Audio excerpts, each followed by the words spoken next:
Bienvenue dans cette série d'émissions intitulée Choisis la vie. Dans cette série de vidéos, nous parlons des choix qui vont jouer un rôle déterminant pour notre vie et celle des autres. Après avoir parlé des choix spirituels et relationnels, nous allons aborder le thème du travail et de l'économie. Là encore, il est bien de voir ce que la Bible nous révèle sur le travail. Cela nous conduit à écouter ce texte que l'on trouve dans la Genèse. L'Éternel prit l'homme et le plaça dans le jardin d'Éden pour le cultiver et pour le garder. Dieu plaça l'homme dans le jardin d'Éden, ce qui veut dire délice, et il le plaça pour. Nos émissions nous ont conduit plusieurs fois à prêter attention à ce petit mot de 4 lettres, pour le cultiver et le garder. Notons que la Bible nous apprend aussi que cette mission de cultiver va être troublée par la rupture entre les hommes et Dieu. Ainsi, dans Genèse au chapitre 3, nous trouvons ces paroles « Le sol sera maudit à cause de toi.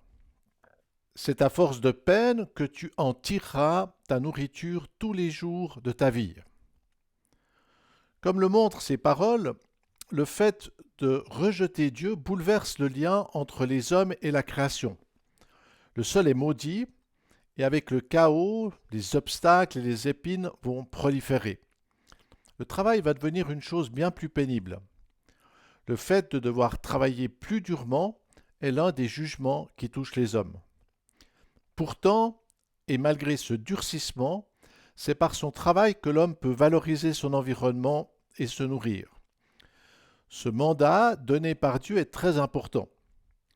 Malheureusement, beaucoup de croyants n'ont pas compris cette mission, et certains s'attendent à ce que Dieu réponde directement à tous leurs besoins.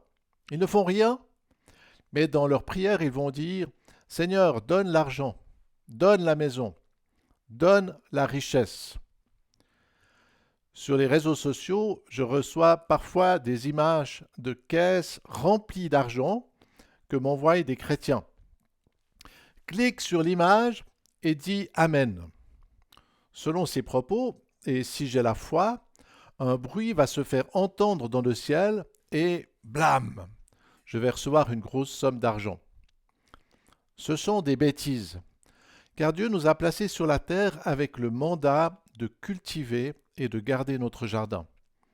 La terre est notre domaine, et c'est à nous les hommes d'en faire quelque chose. Comme nous le rappelle ce schéma, le degré de développement d'un pays et sa santé économique dépendent du travail que les hommes réalisent. En prenant soin de leur jardin, les hommes peuvent élever leur degré de prospérité dans leur génération et les suivantes.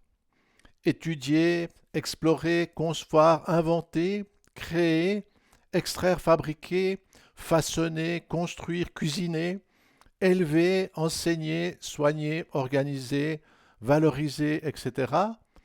Toutes ces choses font partie de la vocation que Dieu a donnée aux hommes. Ainsi, et par le travail, je vais pouvoir manger, me vêtir, m'abriter, mais aussi donner un précieux héritage à mes descendants. Ainsi, c'est à travers le temps et les générations que vont pouvoir se transmettre un héritage matériel, mais aussi un savoir, des compétences et une culture éclairée par de bonnes valeurs. Le travail est donc une responsabilité et le moyen qui est donné à l'homme pour qu'il puisse vivre et faire vivre sa famille. C'est un canal de bénédiction. L'argent ne va donc pas tomber du ciel, mais va venir par la valorisation de mon environnement. Cette bénédiction est donc une fois de plus liée au choix que je vais faire. Dans le livre du Deutéronome, ce rôle du travail est même souligné quelques versets avant l'invitation à choisir la vie. L'Éternel, ton Dieu, te comblera de bien en faisant prospérer tout le travail de tes mains. Faire prospérer le travail de nos mains. Et si tu travailles, tu en obtiendras le fruit. Si tu ne fais rien, tu tomberas rapidement dans la pauvreté. Et voici encore deux textes significatifs. Dans le psaume 128, tu jouis alors du travail de tes mains, tu es heureux, tu prospères. Ou encore cet autre texte dans Éphésiens 4, que celui qui dérobait ne dérobe plus, mais plutôt qu'il travaille en faisant de ses mains ce qui est bien, pour avoir de quoi donner à celui qui est dans le besoin. Voler, être un prédateur ou travailler et faire prospérer ce que nous avons. C'est un choix déterminant pour nous, notre famille et notre région. On peut ainsi voir dans le monde que la richesse et le développement d'un pays dépendent grandement de ce que les hommes ont fait ou pas fait. Mais alors, comment cela fonctionne-t-il? Comment le travail peut-il apporter la vie et la bénédiction? Le fait de devoir cultiver le jardin que Dieu nous a donné nous conduit à réfléchir à la nature du travail. Comme le montre ce schéma, Dieu a mis dans sa création un principe de vie et de multiplication. De façon extraordinaire, la terre dispose d'une multitude de plantes et de semences. Celles-ci abritent une puissance de multiplication. Une graine est capable de donner plus. C'est en s'appuyant sur ce pouvoir que l'homme peut obtenir un résultat positif. Par son travail, il active la machine, il augmente, il reçoit. Dans le monde économique, on appelle cela créer des richesses. J'achète des semences, je cultive et je reçois plus. Ce principe s'applique aussi à l'élevage. Grâce à la puissance de multiplication, en élevant des animaux et en prenant soin d'eux, je vais obtenir un plus, des œufs, de la viande, de la laine, du lait, etc. Cela fonctionne aussi avec les poissons. Pour cela, je peux faire un bassin et avec la pisciculture, je vais multiplier mes ressources. Ces processus de valorisation se manifestent aussi avec le travail que nous pouvons réaliser pour faire des choses. Le menuisier part des ressources de la nature. Par la mise en forme du bois, il crée des objets qui ont de la valeur. Grâce à ses compétences et son travail, il peut vendre des produits utiles. C'est ce processus qui est à la base de toutes les entreprises et des industries. Une brique, une maison, une chaise, un vélo, une voiture, un habit ou un smartphone, toutes ces choses ont été transformées par la main de l'homme. Avant d'obtenir le produit final, des hommes ont dû collecter des minerais, couper du bois, trouver des ressources. Ensuite, et seulement après un long processus de transformation, et avec de l'énergie et de la sueur, les produits ont pu être vendus. C'est une règle très importante. Avant de récolter, il faut semer. Avant d'encaisser de l'argent, il faut en dépenser. L'obligation de semer avant de récolter s'illustre avec une entreprise de menuiserie. Comme on peut le voir avec ces flèches, l'entrepreneur doit consacrer son argent à acquérir du bois, il doit acheter des machines, fournir de l'énergie, payer des ouvriers et ceux qui organisent le travail. Il faut aussi payer le transport et le commerçant qui va vendre les meubles. À la fin seulement, et seulement lorsque le produit sera finalisé et vendu, il pourra récolter de l'argent. Cet argent, il ne pourra toutefois pas le mettre dans sa poche. S'il fait cette erreur, tout est fini. En effet, pour que son entreprise puisse vivre, il va devoir à nouveau injecter ses richesses dans l'entreprise.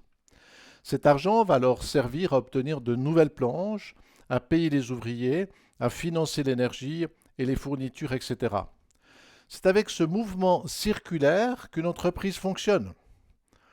À cause de cela, on demande parfois au patron si son entreprise tourne. Si les richesses ne tournent pas, l'entreprise va finir par être en faillite et disparaître. Le circuit des richesses ne joue pas seulement un rôle essentiel à l'intérieur de l'entreprise, il est aussi très important à l'extérieur. Comme le montre ce dessin, Le développement économique ne peut pas se faire tout seul. Pour prospérer, il faut être plusieurs. Ainsi, et dans cet exemple, pour travailler, l'agriculteur a besoin d'outils. C'est donc le forgeron qui va travailler le fer pour les lui fournir. L'agriculteur va apporter sa récolte au boulanger. Grâce à ses compétences, celui-ci va pouvoir faire le pain, un pain que tous pourront manger. C'est donc par ces échanges économiques que les différentes entreprises vont pouvoir fonctionner. Dans notre exemple, nous avons pris de toutes petites entreprises. Mais cette loi s'applique aussi à toutes les échelles. Et pour qu'un pays puisse se développer, ces entreprises doivent pouvoir s'appuyer les unes sur les autres. Par exemple, le maçon, le charpentier, le menuisier, le plombier, l'électricien pourront collaborer et construire une maison.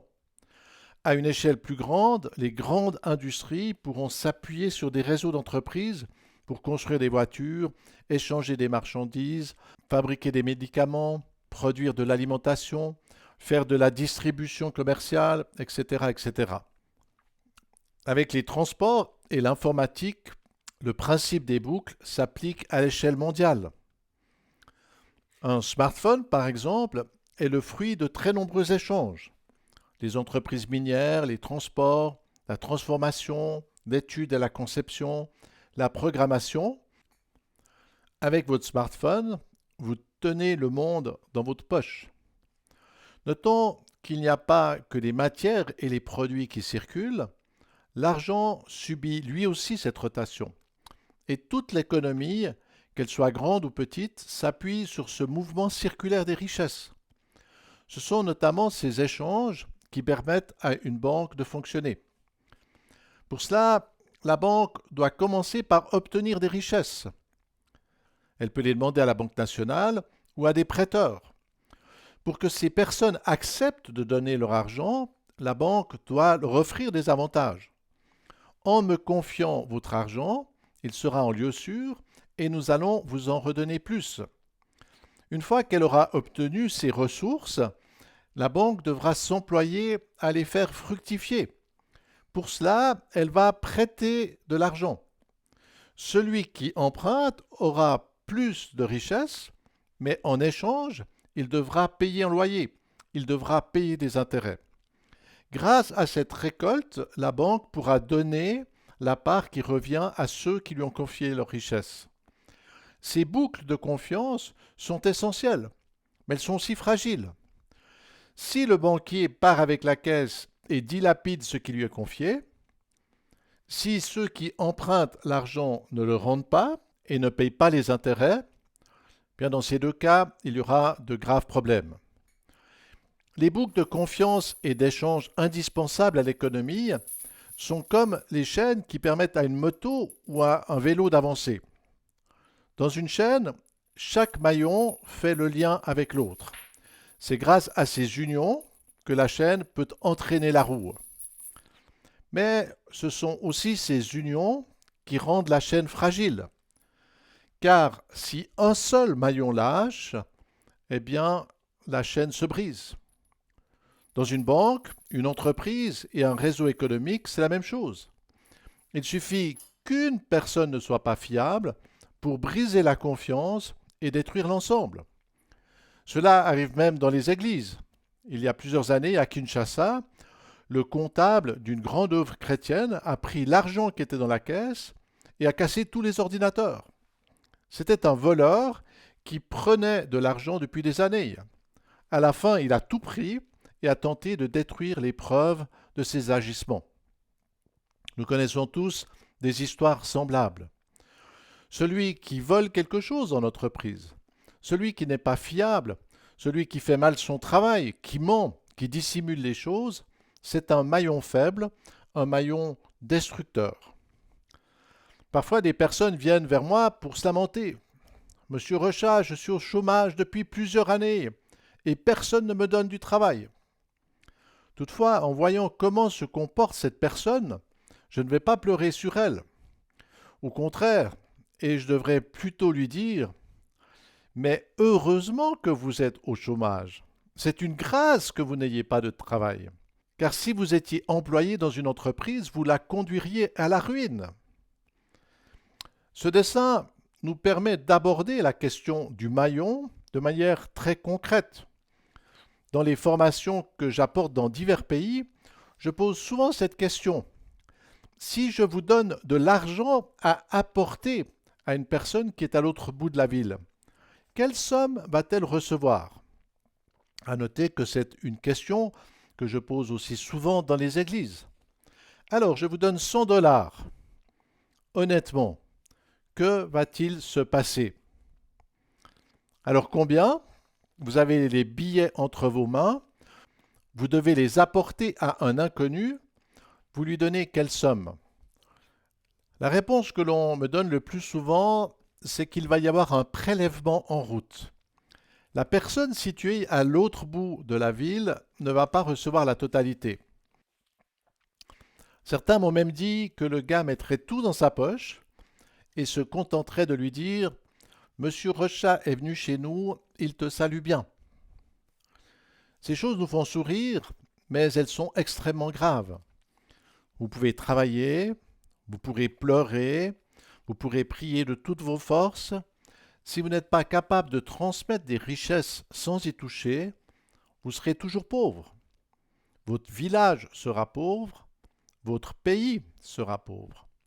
En effet, toute l'économie repose sur la confiance et donc sur notre fiabilité. Un jour, une personne m'a demandé Monsieur Rechat, est-ce que vous ne pourriez pas demander à une banque suisse de venir dans notre pays? Celle que nous avons ici ne fonctionne pas. Mais mon cher frère, le problème que vous avez ici, ce sont les boucles de confiance. Avez-vous des banquiers intègres? Les ministres sont-ils honnêtes? Les patrons sont-ils fiables?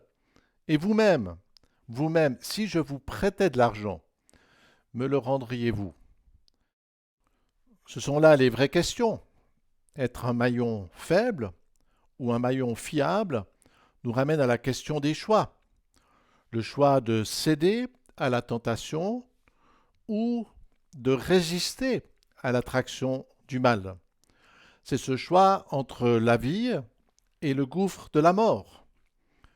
Comme le montre cette image, c'est en mettant bout à bout des personnes de qualité qu'une entreprise, qu'une région et même qu'un pays vont pouvoir créer des richesses et sortir de la pauvreté. L'exigence de tenir solidement s'exprime avec le proverbe 18. Celui qui se relâche dans son travail est le frère de celui qui détruit. En n'étant pas fiable, en cédant à la corruption, nous détruisons notre famille, la société, notre pays et le monde. Tout cela devrait donc nous conduire à prendre un engagement solennel. Notons que ce sont des choses qui devraient être abordées dans les écoles et dans les églises. On prie, on se lamente de la pauvreté, mais tout le monde vole son prochain. Dieu pourrait-il bénir? Tout cela nous conduit à méditer en prenant ces trois questions. Comment puis-je valoriser la partie du jardin que Dieu m'a confiée? Face à l'argent et dans le travail, suis-je un maillon faible? Et si oui, pourquoi? Quels sont les choix à faire pour devenir une personne fiable et de confiance? Voilà, cette émission sur le thème du travail arrive à son terme. De par le temps imparti, nous n'avons évidemment pas eu le temps de parler de tout ce que l'on peut faire pour créer des richesses et sortir de la pauvreté. Heureusement, ce sont justement les thèmes que vous propose le livre et la formation Créer et gérer une entreprise. Le livre que l'on trouve en librairie peut aussi être téléchargé gratuitement sur le site shekina.com. Le site abrite aussi une dizaine de vidéos didactiques sur le thème de l'entrepreneuriat. Ce sera donc pour moi un plaisir de vous retrouver pour vous parler de ces thèmes. En ce qui concerne notre série d'émissions Choisis la vie, nous allons poursuivre notre parcours. Celui-ci va nous conduire à réfléchir aux choix personnels et communautaires que nous pouvons faire pour apporter la vie dans la société. Donc à tout bientôt et soyez un maillon solide.